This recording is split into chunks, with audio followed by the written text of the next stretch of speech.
Kwa nini Yesu amwokoe?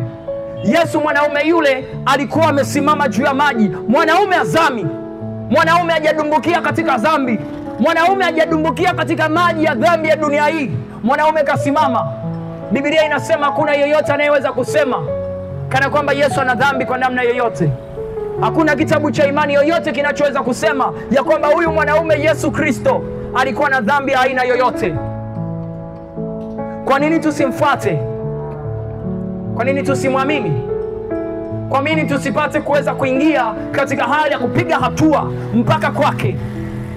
Umeelekezwa, umeeleweshwa, mara nyingi umefahamishwa. Yesu alikufa kwa ajili yako. Yesu alipigwa kwa ajili yako. Yesu alidhihakiwa kwa ajili yako. Walimvua nguo, wakamsulubisha, wakamchukua Yesu, wakampiga mijeledi. Unaambiwa hayo yote, ukiambiwa kwamba hayo yote yamefanyika ili ndugu yangu usiangamie kwenda jehanamu ya moto.